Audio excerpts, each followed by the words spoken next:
Okay, here is a special Halloween treat you might package up and deliver to your besties or from grandma to the grandkids.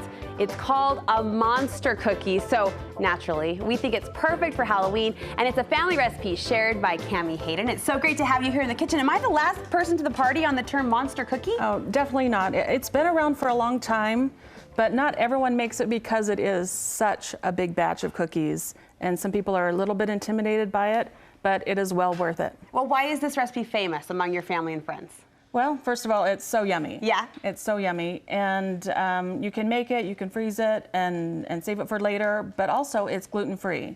And nice. So a lot of people love that. One neighbor even said that it changed her life. Hey, I don't doubt cookies can be life-changing, especially if you do have those sensitivities or those allergies, to know that you can eat a treat like this. You mentioned a big batch. I mean, proof's in the bowl. You're gonna need something big for this recipe, right? Yes. So to get this bowl, you can't just go anywhere. You need to go to a restaurant supply store to get a bowl this big. And I get lots of people say, oh, I can make it fit, but you really need a big bowl. And the cookie size, I have to imagine family and friends are commenting on as well, just the sheer size of this cookie.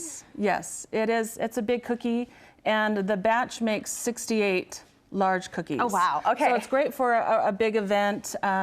I made them recently for Father's Day at church, and we passed them out to the fathers. Nice. And it was a big hit. So you said gluten-free, so no flour. What are the ingredients that go into this then?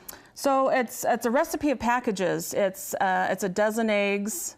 It's a whole package of butter. Wow. It's a whole package of brown sugar. Okay. And then sugar, baking soda, vanilla, and 3 pounds of peanut butter. Oh my gosh, okay. So to get that one's really important too to know, because the peanut butter container, you can buy that at Costco, and it's already measured out for you in a 3-pound container. So that's great to know. Perfect. And then it's 1 large Quick Oats and 1 small Quick Oats package. Why 2? Just it equals about 18 cups, and so that way most of it you don't have to measure out. It's just dumping the package in. 4 sticks of butter, a whole package of peanut butter, and then it's a pound of M&Ms and a pound of chocolate chips. and here I was asking now, why do family and friends love this cookie again? Now we can see why. Okay, I'm picturing you'd need like a mixer that like stands on the ground, like a big bakery, but you've got this worked out so you can do it at home. Nope. Yeah, so you just start it with just a standard mixer, and you keep going with that until you can. And then once you start to really incorporate most of the oats, you're going to need a sturdy wooden spoon. It can't be a little scrimpy one. Emphasis on sturdy. Sturdy. Yeah.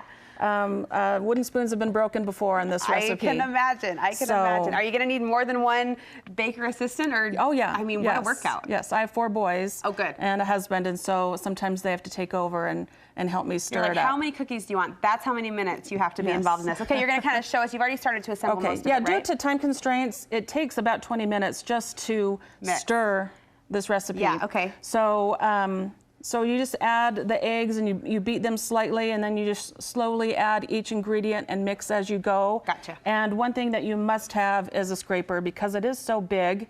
You have to get down underneath all of those ingredients and keep just tossing them and turning. Yes, exactly. How do we shape these guys? So for the monster size cookie, you can use a smaller scoop if you really want. Oh no, we want to go big on this all the way. Because it's close to Halloween, we'll use this big ice cream size scoop, and it has to have that little mechanism, and you get it full, and then you put it on the cookie sheet. And then the recipe says give it a smack, and you can push it down. Because there isn't any flour in there, the batter itself doesn't really move much. And so you need to give it a smack in order to keep it flat. Otherwise, it's going to stay like a little ice cream scoop shape. Okay. So level it out, flatten it up a little bit. Yep. Baking instructions for this?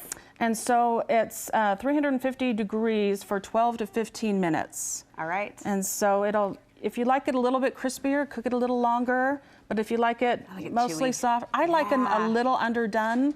I think they taste a little bit better that way. Right. But some people like a crispy one. Look at them. I mean, there it is, the monster cookie. We're presenting it in time for Halloween. Thanks for sharing your recipe, and fun to package up, like we said, and gift. Yes. Cammie, thank you so much. Thank you. Look for the recipe, all of those measurements, quantities in its full glory on our website, studio5.ksl.com.